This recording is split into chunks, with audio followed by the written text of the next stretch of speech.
Okay, well, good afternoon, everyone. Bon après-midi à tous. First of all, obviously, you know who I am.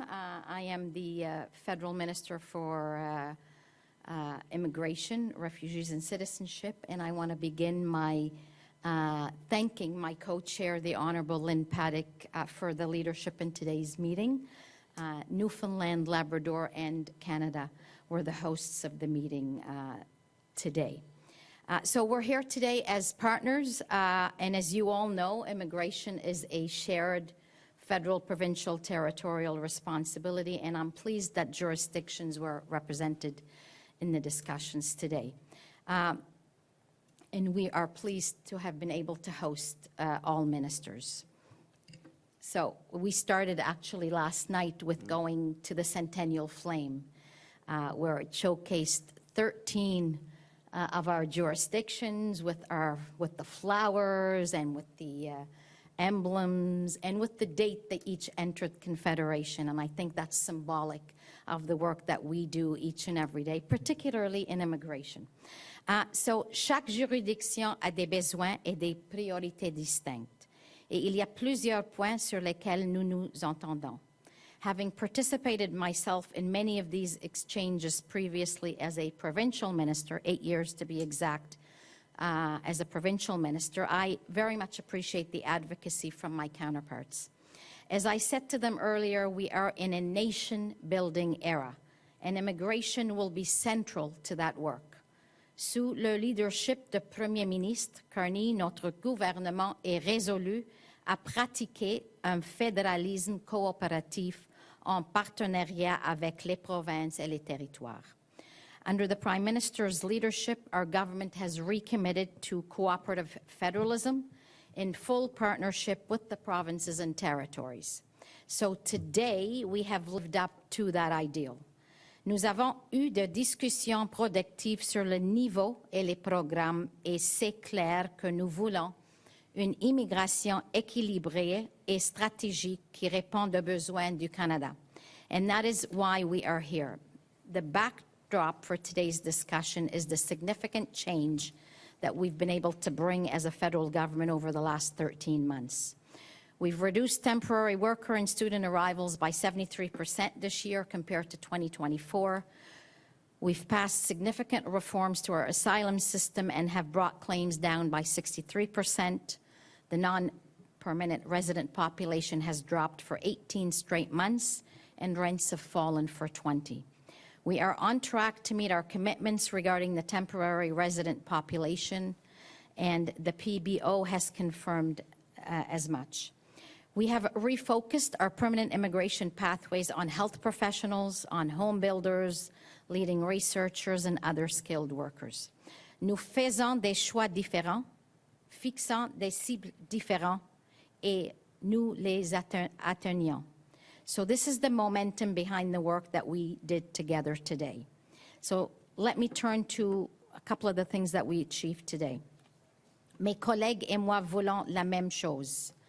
Les plus brillants étudiants et un nombre raisonnable de travailleurs avec les compétences et les idées pour contribuer à notre économie. Our approach to immigration must be balanced and well managed. It has to complement our domestic workforce, not replace it, while attracting and keeping the best talent from around the world. We will prioritize provincial and territorial needs. We will respect the role and continue our targeted efforts to support small and rural communities.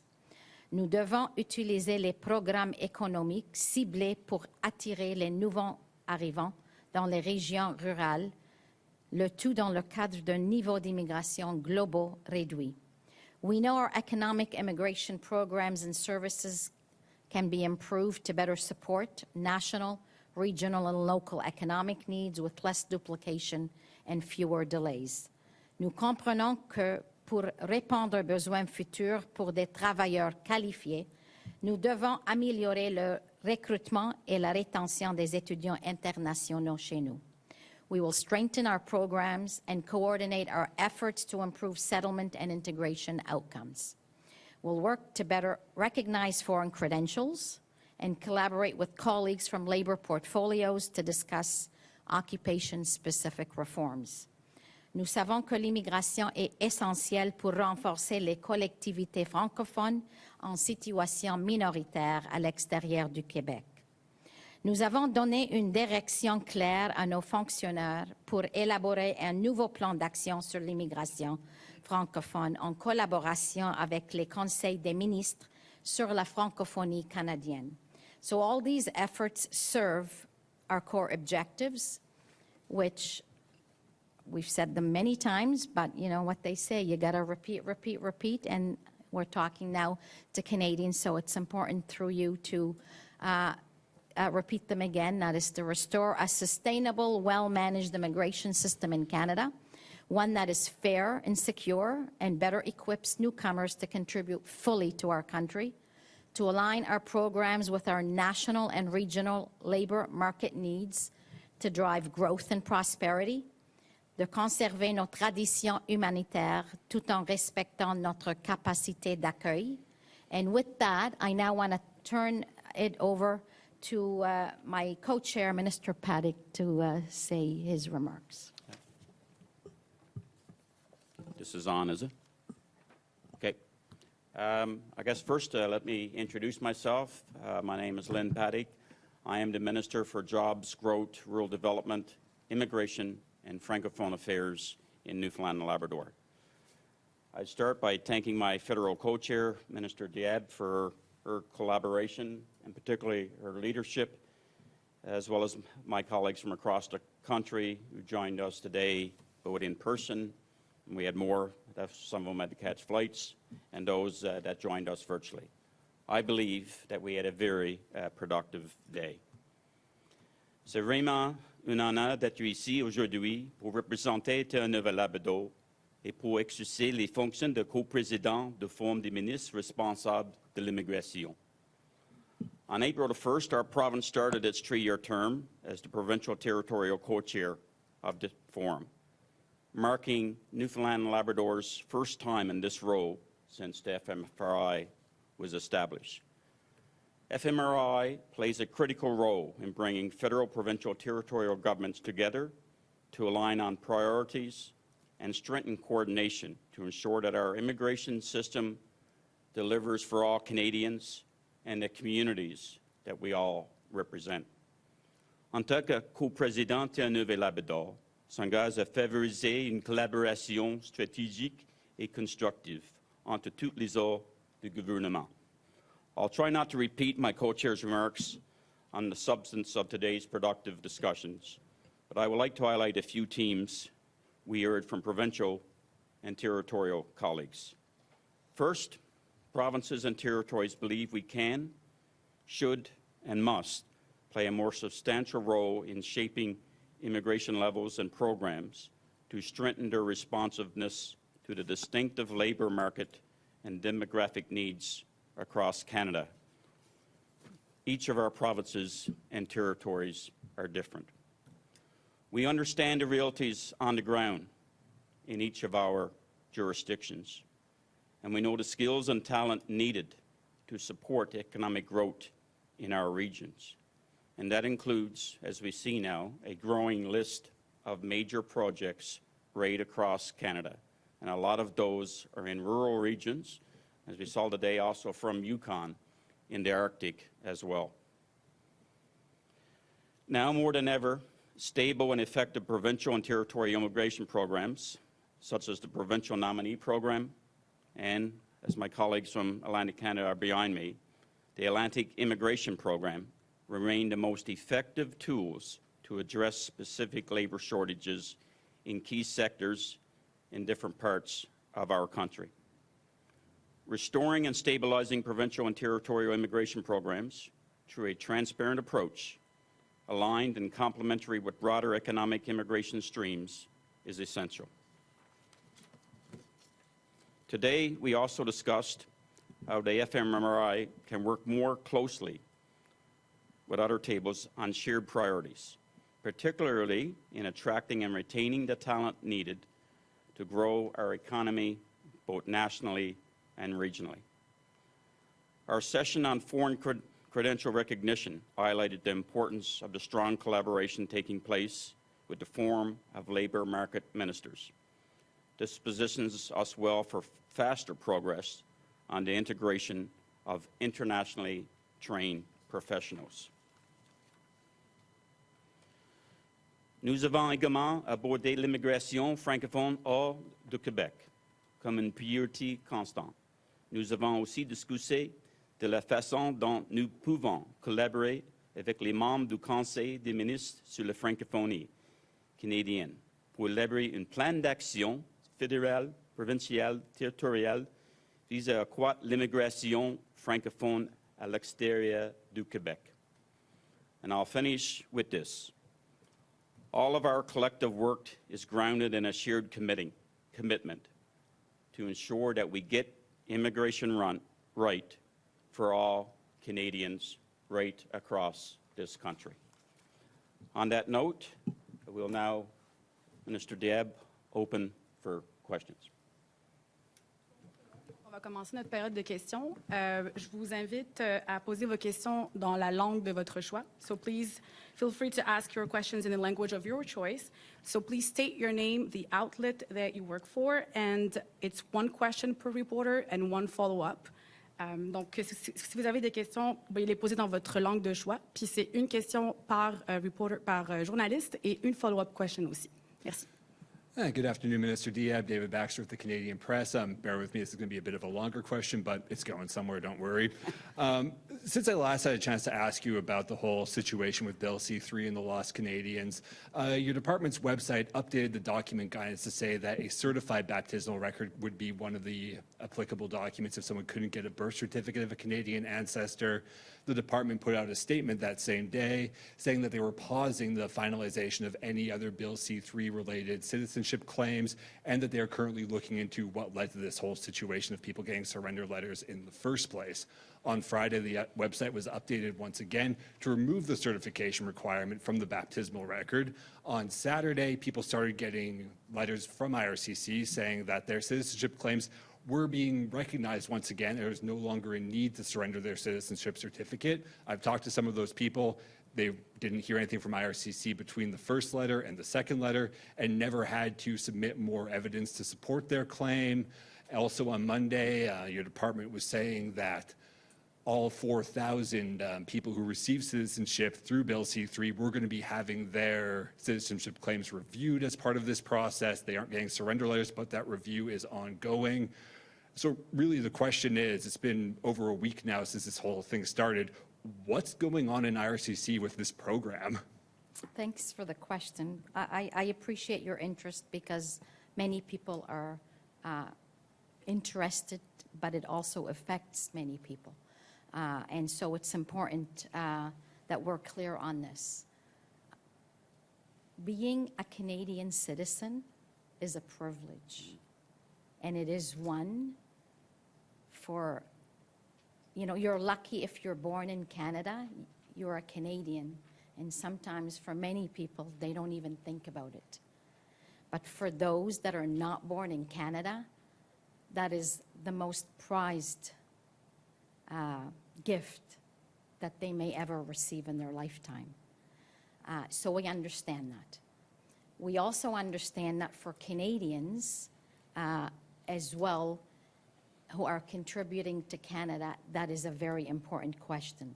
I have taken this issue very, very seriously, coming from an immigrant family who understands how serious this all is. And I have instructed the department when the second I found out there were some, you know, something that I wasn't sure what it was, to investigate.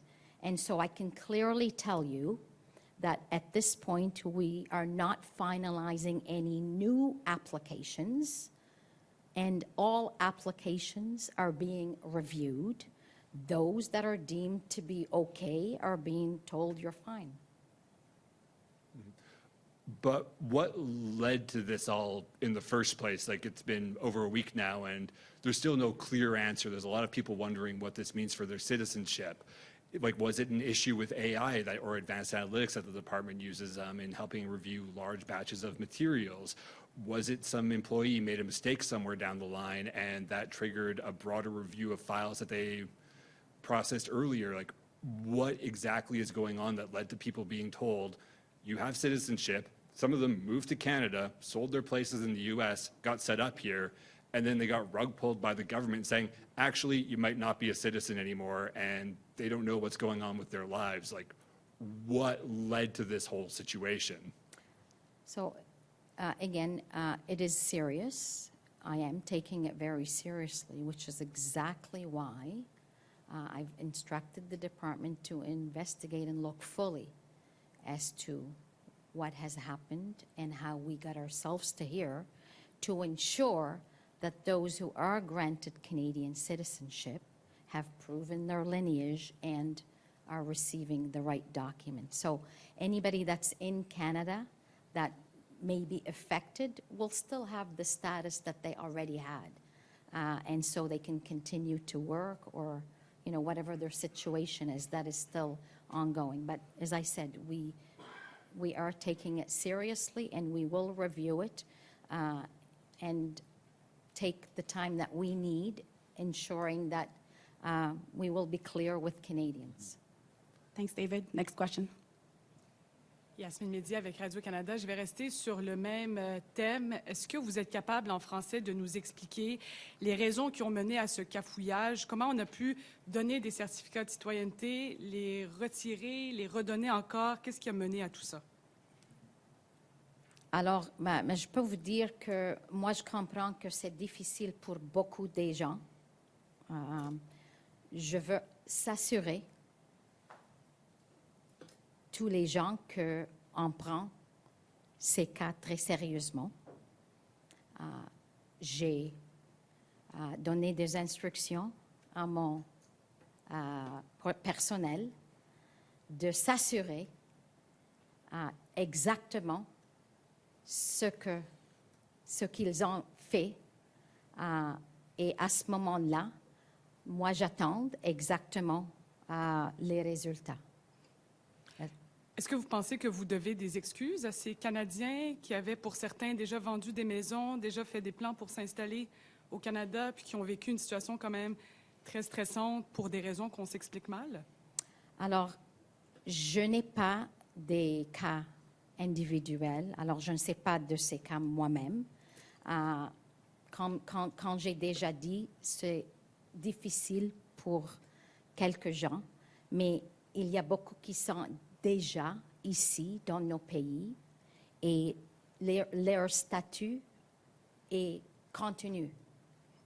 Merci. Merci beaucoup, Yasmine. Prochaine question. Hello, Jillian Piper with Global News. Thanks for taking our questions, Minister.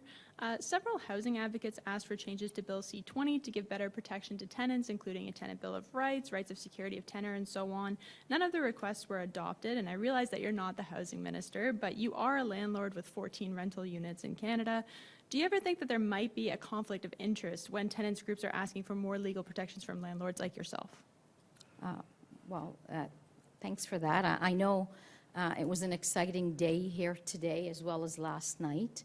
Obviously, when we talk about immigration, the challenges that we faced, which is why we've reduced the numbers in our levels plan, were due to shortages of housing and services that are available. Again, it is something that we will continue to work on with all the provinces and territories. Again, some of the issues you raised are strictly in provincial domain. Thank you. And just as a follow-up, not a single one of your cabinet colleagues are currently a renter or a tenant. What do you say to those housing advocates who say that the lack of representation around the cabinet table by a renter or tenant introduces an unacknowledged bias when dealing when it comes to federal housing policy, for example? I can't confirm nor deny your question. I have no idea what the status of any of the colleagues that I have. There's 300 and some members of parliament from across the country, from every region, who sit in the House of Commons. And as far as the ones that represent the Liberal whatever, there's over 170 of them, and there's some of them, so I can't comment on your question because I have no idea what people's personal status, nor, quite frankly, I should. And if I could just add Please, to the yeah. federal minister, I mean, we're only 40 in Newfoundland and Labrador. And at the same, I have no idea the intricate live details of those other 39. Sure. So I think, I think but you don't think there's any bias when it comes to those in government who are homeowners trying to do housing policy for those who are renters? I think it's wonderful to have perspectives, and we do our best as parliamentarians to serve Canadians regardless of what the policy issues are. Thank you. Thank you very much. J'inviterai les gens en ligne à poser leurs questions s'ils en ont. So I will invite people online to ask questions if they have any. Hi, this is Nicholas Kang from the Toronto Star. Hi, ministers. I'm just curious, there have been, it sounds like, the provinces and the federal government actually pushing for stronger regionalization of immigration through programs like the PNP program. In the past, there have been concerns with the integrity of PNP programs, and at least that's in the case here in Ontario.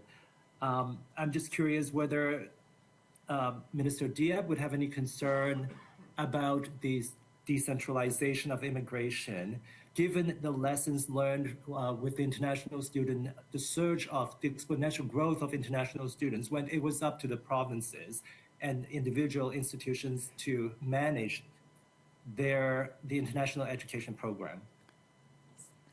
So thanks, Nicholas, for that question. I've been around the immigration table since 2013, and prior to coming into it in 2013, I know there were issues faced with different provinces and different jurisdictions.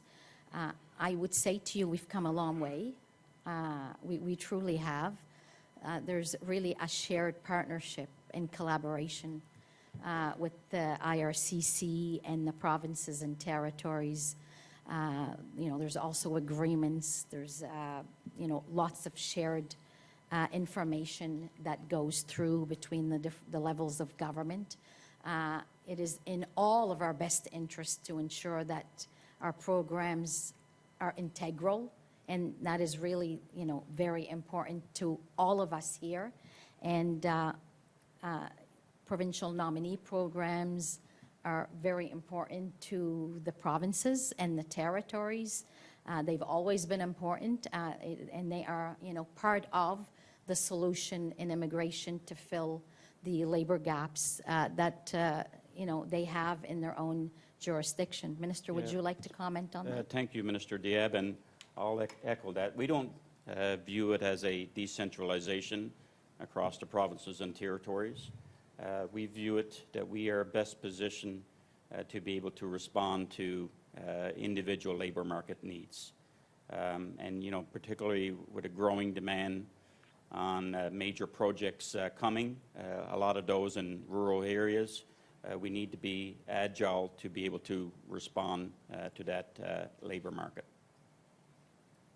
And just one quick follow-up. Any consensus reached today in terms of the provincial distribution of asylum seekers, which has been a big issue for Quebec?